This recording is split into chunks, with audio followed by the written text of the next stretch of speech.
Tenemos en estudios, y como lo habíamos anunciado, a Fernando Olivera, ex candidato presidencial, ex ministro en el gobierno de Alejandro Toledo. Muchísimas gracias por estar aquí, señor Olivera. Bienvenido. Gracias, Sigrid, por la invitación. Y si me permite una cuestión previa. Sí, claro. Quiero expresar que he guardado una semana de silencio luego de conocer el suicidio de Alan García, por respeto al dolor de la familia. Y quiero decir con toda sinceridad que no me alegra el desenlace fatal que ha tenido, y con la misma sinceridad también reiterar que sí habría celebrado si es que en el marco de un debido proceso Alan García hubiera sido detenido, procesado y sentenciado ejemplarmente. Por lo demás, sigo pensando lo mismo, lo que le dije en su cara en el debate del 3 de abril, y la exigencia de que respondiera ante la nueva justicia, hoy encarnada en el trabajo de los fiscales y de los jueces del caso Lava Jato, para que el enriquecimiento ilícito y, entre otros casos, el caso Lava Jato y las coimas de Odebrecht no quedaran impunes. Aquí estamos viendo el desenlace de las investigaciones. Parece confirmarse que el acuerdo suscrito con Odebrecht, que está pendiente de ratificación por una jueza judicial, al que gran campaña en contra hicieron lo que yo denomino el cártel de la corrupción, para justamente bloquear estas declaraciones, estos aportes, y que se está condicionando la entrega de los 4.000 folios de los archivos My Wake Day y Drowsys a que justamente el juez confirme. Esa es la razón por la que han hecho una serie de cuestionamientos. No es que uno esté feliz, no es que uno crea que sea el mejor acuerdo para el Perú, pero es lo que hay. Y uno tiene que elegir entre una reparación civil mayor o conocer la verdad. Y yo creo que solo la verdad salvará al Perú. Tenemos que llegar a fondo en esta oportunidad, no como en el 2001, que con Vladivideos y con todo lo que tuvimos, al final el sistema de corrupción se reconstruyó y vemos lo que vemos, ¿no? ¿Cree usted, señor Olivera, y para complementar lo que dice, que podrían haber todavía peligros en medio de este proceso de personas que precisamente tienen otras prioridades en esta ponderación que nos plantea? Seamos conscientes, los fiscales del caso Lava Jato y los jueces del caso Lava Jato son la excepción a la norma, digamos, a la norma que rige en la justicia. Allí, al más alto nivel, la justicia está controlada por ese sistema de corrupción. El caso del Callao, el denominado Cuellos Blancos del Callao, con Inostroza como padrino de lo que sucedía ahí, se reproduce en todo el país. Y a nivel de Corte Suprema mantiene el control. El actual presidente de la Corte Suprema, ¿cómo ha sido elegido? Con solo 6 votos de 18 vocales, y de los 6, creo que 4 o 5 estaban vinculados al caso de los Cuellos Blancos. Y acabamos de ver que muy oportunamente había una resolución ejecutoria del Pleno de la Suprema, en donde empiezan a perforar el concepto de la detención preventiva, ¿no? Para que justamente en medio de esta ofensiva que está haciendo el cártel de la corrupción para evitar detenciones preventivas, preliminares, y que estén las puertas abiertas para la fuga del país de los grandes corruptos, también están expresando su poderío allí en el Ministerio Público, en la Fiscalía, que le ha abierto proceso el órgano de control interno a los fiscales. O sea, y el Congreso, ¿no?, que ahora también plantea reconfigurar, en mis palabras, desfigurar un poco la figura de prisión preventiva a través de normas. Sí, realmente la pregunta es si, habiendo detención preventiva, se han fugado personajes como Inostroza, que tenía inclusive impedimento de fuga del país, ¿no? El propio Toledo, ¿no?, en donde ahí sí hubo un fallo, porque yo creo que debió haberse dictado medidas coercitivas antes, había suficientes elementos para ello, pero no, está ahí en Estados Unidos. Y quiero decir que todas estas nuevas informaciones que, si bien son confirmatorias de un modus operandi de la corrupción, deben incorporarse en el cuadernillo de extradición. Hay que consolidar, porque mientras van saliendo nuevos elementos que facilitarán la extradición, hay conductas políticas que están envileciendo ese proceso de extradición. Como por ejemplo, ¿qué hace el presidente de la República comunicándose con la fiscal de la Nación o con el presidente de la Suprema en minutos previos a la detención de Alan García? Eso, ¿en qué país del mundo un presidente de gobierno está en contacto, por más que se diga... ¿Cree que hay intenciones detrás de esa comunicación del presidente? Pero es que son hechos, con o sin intención. Definitivamente, la defensa de Toledo y de todos los que están argumentando, como en estos días hemos escuchado a viva voz, que hay persecución política, o como dijo el propio Barnechea, que la mafia judicial concertada con Vizcarra están en una presión, poco más, y todas esas declaraciones abonan a la tesis que Uruguay rechazó cuando 5 meses antes García pidió el asilo, la fuga asilo que quería hacer para repetir la impunidad de los 90 y que prescribieran los delitos, argumentando persecución política. Uruguay le dijo: no hay persecución política, hay Estado de Derecho, Uruguay no va a ser refugio de la corrupción. Ahora con todos estos hechos están enturbiando el proceso de extradición. Usted ahí, en todo caso, se está... Y yo advierto, yo advierto que tiene que consolidarse ese proceso enviando todos estos nuevos elementos. Ahora, usted se está enfrentando un poco a la tesis del pueblo, lo digo como la gente de a pie, que más bien ve en Vizcarra el abanderado de la lucha contra la corrupción, e incluso el APRA, que dice: no, a Alan García no lo velamos dentro del protocolo del gobierno, porque el gobierno ha causado junto a la prensa la muerte de nuestro líder. Mira, el tema principal hoy, y digo en general, no de la entrevista, no es Vizcarra. De acuerdo. No hay que distraernos, ¿no? Usted me lo planteó. Me planteó qué hace el presidente. Lo he planteado, es que ¿cuál es el objeto aquí? El objeto es que haya justicia y haya sanción para todos. Tenemos 4 o 5 expresidentes, y entonces en el tema de extradición, quien conoce cuáles son los estándares de Estados Unidos, pues simplemente lo que se puede prever, yo creo que deben estar celebrando ahí, es que se le están dando elementos para que rechacen la extradición. Y yo quiero advertir, ¿no?, que entonces hay que consolidar, hay que llenar de más elementos para que no haya impunidad. Y lo que quiero decir también es que en esta misma línea no abona, o sea, hay cosas que no se hacen. Un presidente de la República, por más amigo que tenga, no puede estar haciendo una expresión de apoyo, ¿no? O sea, uno, además, como se dice, uno tiene amigos, ¿no? Los acompaña al cementerio, pero no se entierra con ellos. Y cuando tú estás personificando a la nación, no puedes hacer actos como ir a visitar a tu amigo a la clínica cuando está con una orden de detención, y después de eso hacer un mensaje a la nación diciendo que los jueces y fiscales reflexionen sobre la prisión preventiva, que debe ser algo excepcional. Hay algo detrás, me dice usted. No, yo creo que no lo está haciendo bien y debe rectificar. Definitivamente lo que queremos es una justicia independiente, realmente, a la cual hay que respaldar en sus acciones, para que nadie quede impune y lleguemos a la verdad de todos los casos. ¿Qué ha sucedido con el abogado de Alan García? A ver, esta aparición del audio en donde Erasmo Reina le dice a Barata: Alan García nunca te pidió nada. ¿Cómo interpreta usted estas palabras? Y finalmente un audio en donde a mí me queda claro, y esta es mi hipótesis, la ha grabado el propio señor Reina a pesar de que lo niegue.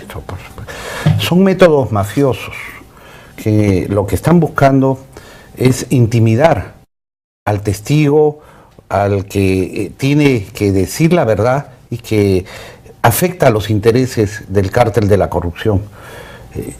Reina hace este mensaje tipo de mafia, solo le faltó agarrarle el hombro, ¿no? Y decirle: tienes 3 hijos, ¿no? Están en estos colegios, así que te manda saludos desde el más allá, el padrino, ¿no? Entonces, a mí me ha pasado en una radio local ayer, otro ex abogado termino la entrevista y me viene a pechar, a insultar, ¿no? A amenazar. Están queriendo intimidar a la prensa. Recuerde que a las pocas horas, las primeras reacciones de conocido el suicidio de Alan García es culpar a la prensa. Y luego, en ese local de Alfonso Ugarte, que yo me niego a llamar la Casa del Pueblo, eso es un poco, ¿no?, apropiarse del concepto tan amplio y patriótico que es el pueblo peruano, pues en el local de Alfonso Ugarte y en toda la trayectoria han estado gritando consignas de muerte contra periodistas como Gustavo Gorriti, César Hildebrand, opositores políticos o personas como Pedro Cateriano, que trabajó conmigo en la comisión investigadora del Congreso, que me tocó presidir y que ha publicado un libro que es casi una biblia de la corrupción del primer gobierno de García. Tenemos imágenes del momento en donde usted sale de esa entrevista radial. No sé si puede identificar las imágenes ahí en donde uno de los ex abogados de Alan García, el doctor Medina, ¿no? Yo no sabía ni quién era, pero empezó a vociferar y yo decía, ¿quién es usted? No caí en ninguna Tenemos el audio. provocación. A ver, ¿no? Tenemos el audio, no sé si le pueden poner el retorno aquí al estudio para escuchar a lo que se refiere. Perseguidor, no hablo con adefesios.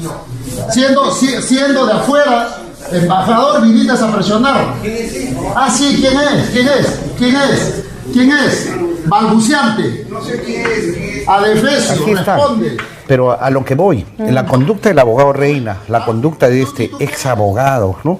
Las consignas de muerte a periodistas, a políticos, es un mensaje también para los testigos, es una manera directa de coaccionar, pensando en que se están jugando la vida, porque la mafia actúa así. Y yo tengo informaciones de personas que están preocupadas por la seguridad de uno, que inclusive tienen como consigna reactivar un comando Rodrigo Franco nuevamente. Ya sucedió en el pasado. Ya el APRA con Mantilla a la cabeza, en medio de escándalos de corrupción, durante el gobierno aprista, empezaron a asesinar a quienes eran sus enemigos políticos. Y se llegó a establecer esa metodología, por no remontarnos años atrás, ¿no?, donde surgió el término de bufalería y de la violencia política que trajo tanto enfrentamiento en el Perú. ¿Pero usted cree que ahora, sin Alan García, el APRA, para resurgir, para reagruparse frente a la crisis que sin duda deja la falta de un líder, va a retornar a la época de los búfalos? Esto que nos dice usted es bastante grave, habría que probarlo, ¿no? Es que están desesperados y realmente la cúpula de ese partido, que según el propio fiscal José Domingo Pérez ha devenido en organización criminal, y según los propios escritos y análisis que se están haciendo ahora, la historia de García es la historia de la captura del poder y luego de la impunidad, para salir de la acción de la justicia, porque ven y han visto este sistema de corrupción al Perú como un botín. Y eso es lo que tenemos que terminar, ¿no? ¿Tiene salvación el APRA o no? García, ¿ah? ¿Tiene salvación el APRA o no? El APRA, pues no lo sé, y realmente... Nos va a mostrar unos documentos. Y realmente no me preocupa. ¿Ah? Sí creo yo que el fundador Haya de la Torre, ¿no?, si resucitara y viera en lo que ha convertido Alan García al APRA, se volvería a morir. Porque con Haya podías discrepar ideológicamente, que si traicionó a los principios primigenios del APRA, si transó con la Unión Nacional Odriguista, sus perseguidores, ¿no?, o si claudicó con el capital financiero apoyando a Prado, que hubo allí debates, escisiones, el APRA rebelde, posiciones de izquierda, de derecha, pues, todo eso es política, ¿no? Pero Haya de la Torre murió sin ser dueño ni siquiera de Villa Mercedes, que la había comprado el narcotraficante Carlos Lambert, ¿no? Y se puso un sol como sueldo cuando presidió la Asamblea Constituyente. Es decir, no había el culto a esas riquezas y menos a las riquezas malavidas. Y por eso cuando reclama García un lugar en la historia que le corresponde, yo le digo que aquí ya lo tiene. Aquí está, este gran trabajo del historiador Alfonso Quirós, Historia de la corrupción en el Perú. Aquí ya tiene 11 páginas dedicadas, básicamente sobre su primer gobierno. Y falta lo que se está escribiendo, las páginas vergonzantes de todo este caso Lavajato y los que se vienen descubriendo. ¿Tiene salvación el APRA en medio de esto entonces? Pues yo creo que... ¿Puede reconvertirse en un partido sólido que represente una alternativa, digamos, seria? ¿O mire, como alguna vez lo fue? Mire, Sigrid, sinceramente el pueblo lo dirá. Pero si quiere tener algún tipo de rescate, tiene que empezar por el rescate moral. Y tendría que salir toda esa cúpula que ha convertido en una organización criminal. Quisiera hablar con usted, señor Olivera, sobre el tema de la impunidad. Veo que usa mucho esta palabra y me parece muy importante. Queremos recordar con usted, además, algo que lo ha catapultado, me atrevo a decir, como un personaje distinto, muy enfrentado a la lucha contra la corrupción. El debate que usted tuvo en la anterior campaña, en su última campaña presidencial. Vamos a escuchar un fragmento muy pequeño. Así es, y lo comentamos al volver. Comenzamos con el señor Fernando Olivera. Solo le pido a Dios que el crimen y la corrupción no me sea indiferente. Es un monstruo grande y pisa fuerte sobre toda la inocencia de la gente. Soy un hombre de fe y usted no me es indiferente, doctor García, porque usted encarna la impunidad, porque usted ha pervertido los valores del Perú, porque tiene que responder ante la justicia por el enriquecimiento ilícito, por el BCCI, los Mirage y el fiscal Morgenthau, por su departamento de París, por el dólar MUC, por la Fundación Rayons du Soleil, que usted creó en Ginebra, con sede en Liechtenstein, por el caso Lavajato y las coimas de Odebrecht, por las coimas del tren eléctrico, Sergio Siragusa y las cuentas en Gran Caimán en el Barclays Bank, por los crímenes como la masacre de los Penales, el comando Rodrigo Franco, las ofensas a las comunidades nativas y el baguazo llamándolos ciudadanos de segunda clase, por la persecución a los maestros, por las colas, por la inflación, por los paquetazos, por todo el daño que le ha hecho al Perú. Yo vengo aquí a notificarle que el 28 de julio usted no podrá volver a fugarse del país y será juzgado por la nueva justicia. Y será condenado. Tiempo vencido, señor Olivera. Muchísimas gracias. Yo no recojo ofensas ni las cometo. Como siempre, el doctor García y la corrupción se niegan a responder. Esa es la conducta de quien controla jueces y fiscales. Eso acabará el 28 de julio. Tenga la seguridad. Usted va a ser juzgado por la nueva justicia y va a ser condenado por los jurados con participación popular que allí habrá. Y por eso es que nosotros aplicaremos el mayor presupuesto de la República al sector educación, para que un pueblo que sabe no lo engaña a nadie, no lo engaña un charlatán, no lo engaña un comandante, no lo engaña una japonesa, no lo engaña a nadie. Por eso la educación libera al pueblo y por eso es que usted, doctor García Pérez, nunca ha invertido en educación, más bien ha perseguido a los maestros, a los estudiantes, y también tendrá que responder. Nunca he perdido el tiempo, nunca he perdido el tiempo ante los insultos. He construido en el Perú que es necesario excluir totalmente a los más peligrosos delincuentes en cárceles que llamaremos los nuevos cepas en la Amazonía. A ese nuevo cepa de la Amazonía, usted irá a trabajar condenado por la nueva justicia. ¿Y qué cara tiene de venirnos a hablar de seguridad cuando en su gobierno se engendró la mayor inseguridad? Cuando usted preparó el túnel para que se fuguen sus amigos del MRTA, con Víctor Polay a la cabeza. Cuando rindió homenaje a Sendero Luminoso, como ejemplo de mística y entrega. ¿De qué seguridad nos viene a hablar, doctor García? Hay que tener cara dura, pero el pueblo ya no le cree. Bueno, usted en vida se las recordó todas, señor Olivera, y hablando de impunidad, pues, ¿no? Y ahí está el rostro de García, que él sabía que lo que estaba diciendo era verdad. ¿Cree usted que eso es premonitorio? ¿Eso de la nueva justicia? Definitivamente. Y ciertamente el corrupto sabe, porque él es el que deliberadamente comete ese acto. No es un tema ni siquiera discutible. ¿Eres corrupto o no eres corrupto? ¿Recibes sobornos, coimas, o no recibes coimas y sobornos? Y ayer ya se adelantó en el pedido de detención preliminar que había hecho el fiscal José Domingo Pérez y que fue avalado por el juez, que habían 3 testigos protegidos. Ya se conocía el modus operandi. Esos 3 testigos protegidos señalaban que había una triangulación de Alan García utilizando a Nava y a Atala como testaferros, cosa que ha confirmado ayer Barata. Y esto ya García se enteró. Por eso es Eran que los Maiman, ¿no es cierto? De García. Así lo ha dicho. ¿Y Maiman qué cosa es? Testaferro de Toledo. Y algo más grave, que una vez iniciado el gobierno de García, García es informado que Toledo cobraba coimas, ¿no? Y en vez de reaccionar como debe hacerlo un jefe de Estado o cualquier ciudadano honrado del país, denunciándolo al más alto nivel, ¿no?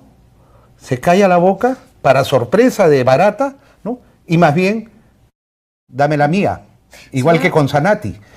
Señor Olivera, nosotros hemos hablado mucho, bueno, de García, hemos hablado de Odebrecht, el señor Barata y del equipo fiscal, pero sí tengo que preguntarle sobre usted también y preguntarle algo que seguro le han preguntado, pero que quisiera diga aquí en el programa, con respecto a Odebrecht en el gobierno de Alejandro Toledo y en concreto a la Interoceánica.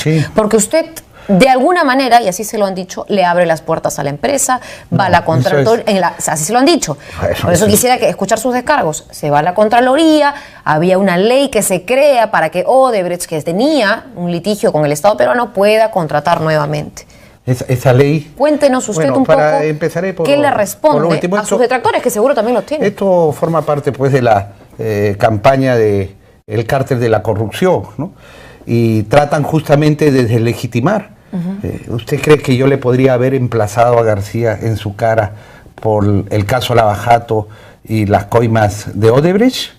Usted es testigo y puede registrarse el silenciamiento que hubo en una serie de medios de comunicación justamente por esta posición firme que yo he tenido. Pero la pregunta va orientada a su papel como ministro del gobierno de Toledo con respecto a la Interoceánica. Usted ha hecho referencia a una ley de impunidad que blindó por esos contratos. Eso fue en enero del año 2006. Nosotros rompimos cualquier acuerdo de gobernabilidad, el acuerdo de gobernabilidad que teníamos, y de gobernabilidad y moralidad con Toledo en agosto del 2005, porque justamente allí hubo un maltrato político, ¿no? Con un nombramiento fugaz como canciller que yo no había solicitado, pero que finalmente se me utilizó y se me maltrató y rompimos el acuerdo. Y que cuando se dio esa ley, que no recuerdo el número, 28670 creo que es, pues lo hicieron en la comisión permanente en 24 horas y a la medida. Y esto tiene que ver, y lo dejo ahí, no quiero distraer la pregunta, ¿no? Que en el Congreso sí se asumen responsabilidades, ¿eh?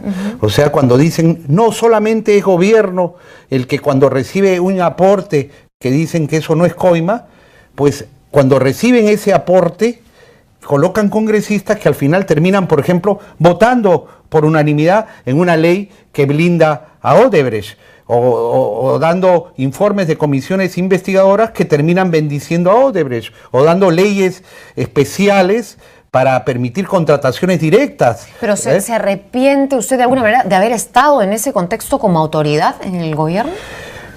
¿Cuál es su sensación, su sentimiento? Yo lo que tengo, y lo he expresado desde un primer momento, cuando se han conocido las noticias que vinieron de Estados Unidos, es indignación, ¿no? Y condena muy severa, ¿no? Porque recuérdese que yo competí con Toledo el año 2001, y luego, y Toledo iba también con la bandera anticorrupción, luego del régimen corrupto de Fujimori y Montesinos, ¿no? Y al final hicimos este acuerdo de gobernabilidad para evitar que justamente la corrupción que encarnaba Alan García capturara el poder. Y sin embargo, terminó traicionando ese mandato popular, terminó engañando a cuantos que de buena fe, por ejemplo en el caso de la Interoceánica, estábamos apoyando una demanda social de 10 regiones del Perú. Pero en ese momento se imaginaba que la corrupción iba a llegar. ¿Pero qué me imaginaba? Como no se imaginaba nadie... Estaba llegando a todas estas personas. Nadie se podía imaginar. Recuérdense, cuando empieza el gobierno de Toledo, hubieron bloqueos de carreteras en Puno, en Cusco, para demandar que pase por allí, y esto demoró, y finalmente, cuando ya estaba en el último año de gobierno, este proyecto no se llegaba a concretar. Una gestión en donde había que dejar logros. ¿Cuál era el logro? Camisea, el TLC con Estados Unidos, base del TLC con la Unión Europea, y la interoceánica que venía desde el primer mes de gobierno. Y entonces es ahí cuando yo pregunto como aliado, ¿qué hay de este proyecto? Y me entero que efectivamente hay unas observaciones que estaba haciendo la Contraloría. Así es. Y cuando voy a informarme, ¿no?, de boca del Contralor, y que esas observaciones eran en un momento dado señaladas como el 100% de sobrevaluación, pues finalmente se entrega un documento que había sido ya elaborado antes de que yo llegara de España, ¿no? Y hablo con documentos en la mano, ¿no? Porque aquí las cosas como son, así de claras. ¿Qué sucedió en ese momento? ¿Cómo reaccionó usted entonces? El debate que había ahí era si entregaban o no entregaban el documento. Este es mi movimiento migratorio. Yo llegué el 25 de julio, procedente de Madrid, 2005. Que llega el vuelo en la noche, 7, 8 de la noche. Y el 26 de julio... O sea, lo que usted me dice es que esto escapó finalmente de sus manos. No, nunca estuvo. No, yo no he intervenido en nada. Es más, como se puede entender... Yo le pregunto sobre se puede entender, uno lo que sigue es si se plasma o no un proyecto. Usted pensaba, digamos, en la gente, a la autoridad, al dirigente político, no está tras quién se lleva el proyecto, ni a quién favorece, a quién no. Pero yo le pregunto esto, señor Olivera, precisamente porque por esos momentos seguro el señor Toledo repite la frase que ha dicho el señor Barata: págame pues carajo. Sí, entonces, claro, imaginará usted pero sí, que la gente escuche eso. Si se da cuenta, Sigrid. Y usted de escucharlo, no sé qué Toledo sabía con quién hacía sus... ¿no? Usted no lo sabía, usted no formaba parte de sus tratos de corrupción, ¿no? O sea, si usted ve los testimonios, las declaraciones, todos los que intervienen son extranjeros, son israelíes, no quiero decir judíos para que no digan que tengan una connotación antisemita, que no la tengo, ¿no? Yo estoy totalmente identificado con el Holocausto, con Israel y con la causa, ¿no? Pero aquí le muestro qué fecha tiene el informe. Sí, 25 de julio del 2005. 25 de julio. Es decir, el 25 de julio, y este es un informe que no se hace en un día. Aquí se relata que desde el 23 de junio, donde se hicieron las observaciones, hubieron 4 reuniones con el Ministerio de Transportes, con Prevención, que dieron más información. Y por eso, aquí está, mire, el documento de la Contraloría. El número 7. Respecto al costo por kilómetro de carretera del estudio de factibilidad, consideramos que la incidencia de las futuras obras de arte los montos correspondientes a dichos rubros, obteniéndose un costo por kilómetro a nivel de costo directo de pavimento que se encuentra dentro del promedio de los costos históricos. Y esto es la Contraloría. Y esto yo lo he obtenido oficialmente por la Ley de Transparencia. Y claro, esta es una cantaleta que vienen haciendo los apristas desde el año 2005. En la Comisión de Fiscalización hicieron una investigación, fue el Contralor Matute a declarar... Ahora se sabe que el señor Nava aseguró que esta obra fuera con Odebrecht desde el gobierno de Alejandro Toledo hasta el gobierno de García. Pues ¿no? Sí, porque la corrupción actúa así. Ahí no hay gobierno y oposición, no hay derechas ni izquierdas, son corruptos.